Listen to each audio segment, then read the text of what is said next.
Life मित्र की 9वीं अध्याय में आप सभी का स्वागत है। मैं Gaurav Pandey, founder and institute digital business Azadi. अगर आपने अभी तक इस चैनल को सब्सक्राइब नहीं किया है तो इससे पहले आप इस अध्याय में खो जाए, तुरंत चैनल सब्सक्राइब कर ले और बेल आइकन दबाना ना भूलें। अध्याय 9, how to take right decision. जब तक हम इस दुनिया में ऑलमोस्ट एवरी डे हमें कोई ना कोई डिसीजन लेना पड़ता है। कौन सी स्कूल में एडमिशन लेना है, कौन सा सब्जेक्ट और स्ट्रीम चूज करना है, कौन सी कॉलेजेस से डिग्री लेनी है, कौन सा कैरियर प्रोफेशन चूज करना है, अपना लाइफ पार्टनर किसे बनाना है, पैसा कहाँ इन्वेस्ट करना है, किसे वोट देना है, क्या करना है, क्या नहीं करना है, जैसे हज़ारों डिसीजन हमें इस छोटी सी छोटी लाइफ में लेने पड़ते हैं। एक राइट डिसीजन अगर आपकी लाइफ बना सकता है तो एक गलत डिसीजन आपकी इमेज और लाइफ को तबाह भी कर सकता है, जिसके लिए आपको लाइफ टाइम तक रिग्रेट भी करना पड़ सकता है। हालांकि दुनिया में ऐसा एक भी पर्सन नहीं होगा जिसने आज तक कभी भी कोई रॉन्ग डिसीजन नहीं लिया होगा। कोई भी पर्सन 100% श्योर नहीं हो सकता है कि वो जो डिसीजन ले रहा है वो सही साबित होगा, क्योंकि हम राइट और रॉन्ग डिसीजन नहीं ले सकते। हम सिर्फ डिसीजन ले सकते हैं। वो डिसीजन राइट था या रॉन्ग था ये तो आने वाला वक्त बताएगा। लेकिन इस दुनिया में ऐसे भी लोग हैं जो अपनी लाइफ एक्सपीरियंसेस और फिलॉसफी के बेसिक पर करेक्ट डिसीजन ले पाते हैं, और वो भी करेक्ट डिसीजन इसलिए ले पाते हैं क्योंकि उन्होंने उनकी लाइफ में ऑलरेडी बहुत सारे रॉन्ग डिसीजन लिए थे। उनके डिसीजन क्यों रॉन्ग साबित हुए, उन्होंने क्या सोचकर वो डिसीजन लिए थे, उनसे कहाँ चूक हुई, वो क्या करते क्या नहीं करते तो डिसीजन रॉन्ग नहीं होता। उन्होंने इन सारे पॉइंट्स को क्लोजली ऑब्जर्व किया और अपने एक्सपीरियंसेस के बेसिक पर एक टेक्निक डेवलप की जिसे डिसीजन मेकिंग स्किल के नाम से जाना जाता है। एक सक्सेसफुल पर्सन से पूछा गया कि आपको सक्सेस कैसे मिली। उसने जवाब दिया, राइट टाइम पर राइट डिसीजन लेने की वजह से। जब पूछा गया कि आप राइट डिसीजन कैसे लेते हो, जवाब मिला, अपने एक्सपीरियंसेस के दम पर। और जब पूछा गया एक्सपीरियंस कैसे हुआ, उसने कहा रॉन्ग डिसीजन से। डिसीजन राइट होगा या रॉन्ग होगा ये एनालिसिस करना समझदारी है, लेकिन डिसीजन गलत साबित ना हो जाए ये सोचकर कोई डिसीजन ही नहीं लेना ये बेवकूफ़ी है। क्योंकि जब तक आप डिसीजन नहीं लेंगे आपको पता कैसे चलेगा कि आपकी डिसीजन मेकिंग स्किल कितनी स्ट्रॉन्ग है। हाँ, रॉन्ग डिसीजन लेना एक मिस्टेक है, लेकिन मिस्टेक करने में कोई हर्ज नहीं है। Because mistake are proof that you are trying. गलतियाँ तो सबूत है कि आप ट्राई कर रहे हो। गलती तो उसी से होती है जो एफर्ट्स लगाता है। गलती हुई मतलब आपने कुछ ना कुछ करने की कोशिश की थी। जिसने कभी कोई गलती नहीं की मतलब उसने कभी कुछ करने की कोशिश ही नहीं की।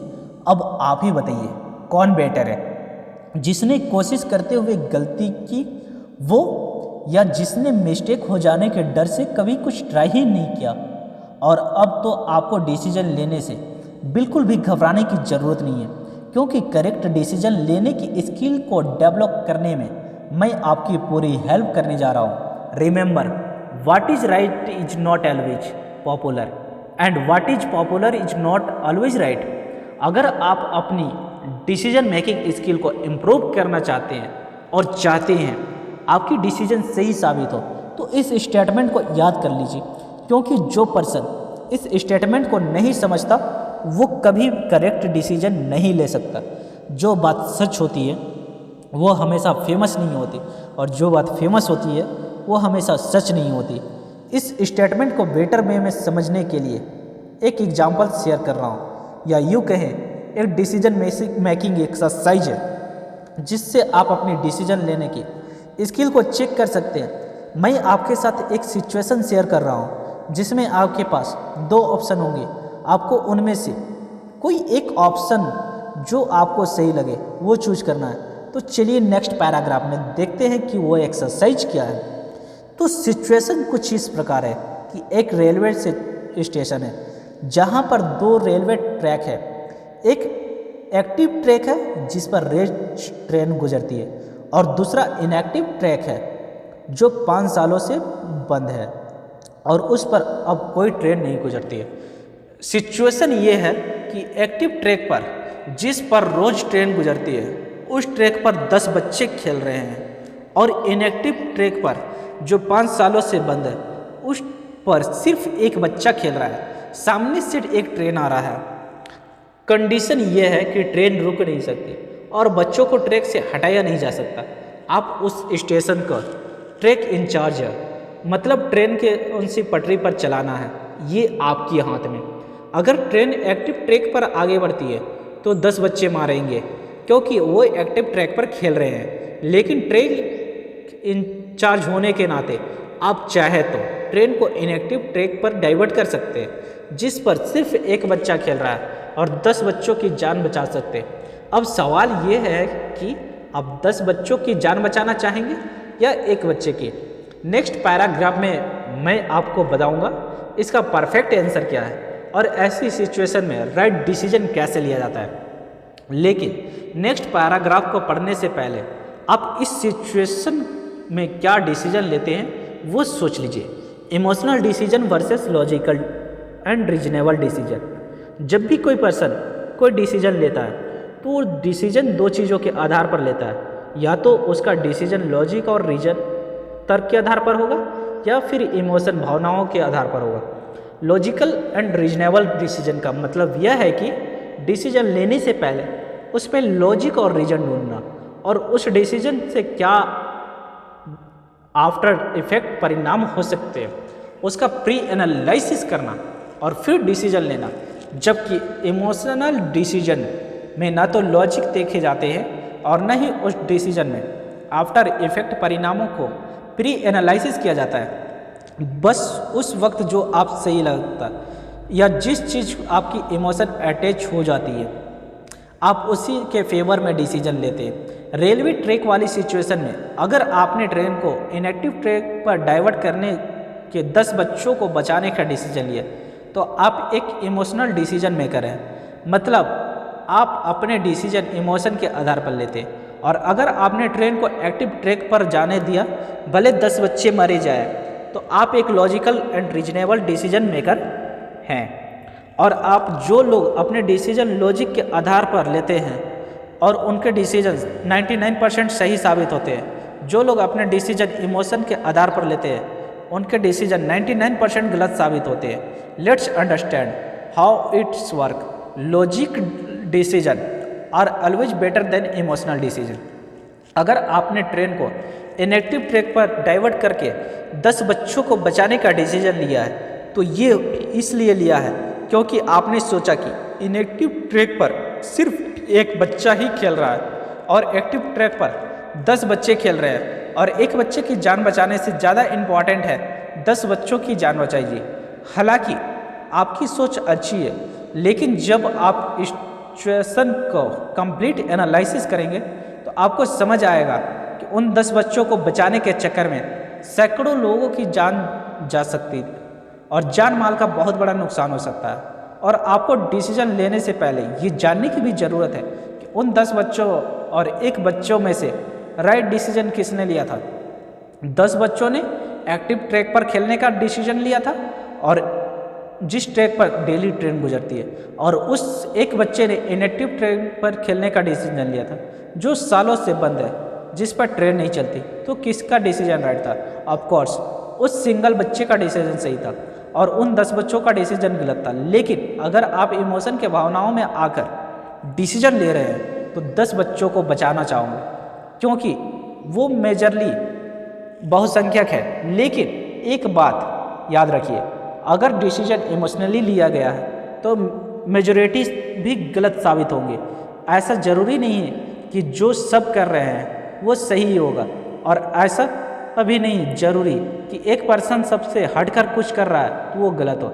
रेलवे ट्रैक वाली सिचुएशन में अगर आप लॉजिकली एनालिसिस करेंगे तो आप ट्रेन को एक्टिव ट्रैक पर ही जाने देंगे क्योंकि इनएक्टिव ट्रैक पर सालों से बंद है और अनसेफ है। अगर ट्रेन को उस ट्रैक पर डाइवर्ट होती है तो ट्रेन डेराइल हो सकती है, मतलब पटरिया से नीचे उतर सकती है और ट्रेन में बैठे सैकड़ों पैसेंजर की जान भी जा सकती है। उसके अलावा ट्रेन भी डैमेज होंगे और पटरिया के आसपास बने हुए बिल्डिंग को भी डैमेज करेगी और उनमें रहने वाले लोग भी मारे जाएंगे।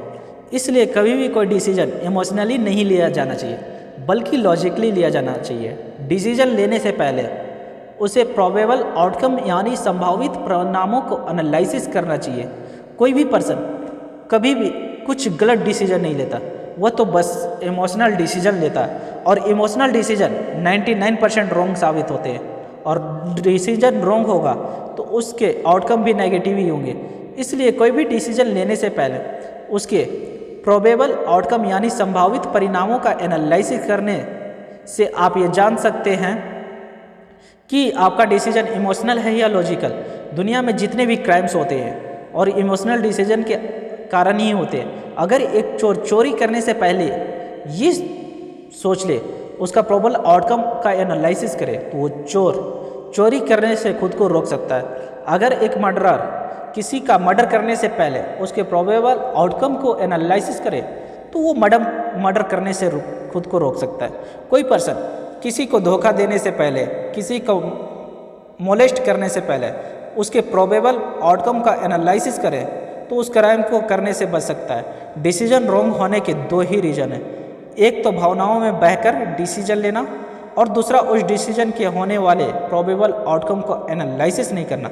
आम इंसान की तो बात छोड़िए, बड़े से बड़े सेलिब्रिटीज़ भी इमोशन के ट्रैप में फंस जाते हैं। कोई भी पर्सन सुसाइड करने के टाइम लॉजिक नहीं देखता और न ही उसके आउटकम के बारे में सोचता है। सुसाइड करते वक्त इंसान हद से ज़्यादा इमोशनल होता है, और इमोशन उसके दिमाग पर इतनी हावी हो जाती है कि उसके सोचने और समझने की स्ट्रेंथ जीरो हो जाती है। लेकिन कोई भी इंसान ऐसे ही सुसाइड नहीं करता, उसकी बहुत बड़ी वजह होती है, और वो वजह कुछ और नहीं बल्कि कई रॉन्ग डिसीजन ही होते हैं जो उसने कभी भावनाओं में आकर लिया होगा। एक ही रियल लाइफ स्टोरी मैं आपके साथ शेयर कर रहा हूँ, जिसमें एक पर्सन के इमोशनल डिसीजन ने उसकी लाइफ को बर्बाद कर दिया। एक इंटरनेशनल स्कूल में एक म्यूजिक टीचर जॉब करता था, और वो वहाँ स्टूडेंट को गिटार सिखाता था। वो मैरिड था, उसकी वाइफ भी उसके स्कूल में टीचर थी। उसी स्कूल के सीनियर क्लास में एक लड़की पढ़ती थी, और वो लड़की गिटार सीखने के लिए शाम को उस टीचर के घर पर पर्सनल कोचिंग के लिए भी जाती थी। धीरे धीरे उस टीचर और लड़की में अफेयर हो गया।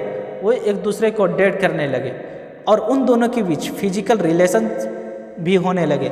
लेकिन उस रिलेशनशिप का अंजाम बहुत बुरा हुआ, और वो तो होना ही था, क्योंकि what you sow you shall reap. अगर बबूल का पेड़ बोया है तो उसमें गुलाब के फूल नहीं लग सकते, उस पर तो कांटे ही लगेंगे। उनके अफेयर के बारे में स्कूल में सबको पता चल गया। स्कूल में की बदनामी होने लगी, जिस वजह से टीचर को स्कूल से रिक्रूट कर दिया गया। और तो और लड़की के परिवार वालों ने टीचर को बहुत बुरी तरह से पीटा, और उस पर लड़की को बहला फुसला कर उसके साथ रैप करने का मुकदमा दायर कर दिया। उसे जेल में डाल दिया गया। उसके बाद उसकी वाइफ ने भी उसका साथ छोड़ दिया। उसकी बेहद बदनामी होने लगी। उसके फ्रेंड्स और फैमिली भी उससे दूर रहने लगे। वो किसी को मुंह दिखाने के काबिल नहीं रहा। वो बेहद स्ट्रेस में रहने लगा। आखिरकार एक दिन स्ट्रेस ने उसकी जान ले ली। उसने जेल में ही सुसाइड कर ली। एक गलत डिसीजन ने उसकी लाइफ बर्बाद कर दी, और दूसरे गलत डिसीजन ने उसकी लाइफ का अंत कर दिया। सुसाइड करना भी एक इमोशनल डिसीजन होता है। कोई भी पर्सन सामान्य अवस्था में सुसाइड नहीं करता। सुसाइड करने से ठीक पहले वो हाईली स्ट्रेसफुल इमोशन कंडीशन में होता है। हाईली इमोशनल स्टेट में इंसान भावनाओं में इतना बह जाता है कि उनका दिमाग काम नहीं करता, और वो गलत कदम उठाने पर मजबूर हो जाता है। इसलिए कहा जाता है कि गुस्से की हालत में कभी कोई फैसला नहीं लेना चाहिए, और कभी खुशी की हालत में किसी से कोई वादा नहीं करना चाहिए, क्योंकि खुशी, जॉय, गुस्सा, एंगर और तनाव स्ट्रेस इमोशन है, और इमोशन के बेसिक पर कभी भी कोई डिसीजन नहीं लेना चाहिए। डिसीजन हमेशा लॉजिकली और रीजनेबल तर्क संगत होना चाहिए। सो मुझे उम्मीद है आज के इस अध्याय से आपने काफ़ी कुछ सीखा। सो मिलते हैं अगले अध्याय में। अगर आपने अभी तक इस चैनल को सब्सक्राइब नहीं किया है तो जल्दी से जल्दी सब्सक्राइब कर ले, और बेल आइकन दबाना ना भूलें, ताकि हमारे द्वारा अपलोड की गई हिंदी ऑडियो बुक सीरीज एक भी अध्याय आपसे मिस ना हो। तो मिलते हैं अगले अध्याय के साथ। तब तक के लिए wish you all the very best and very very good luck. Thank you.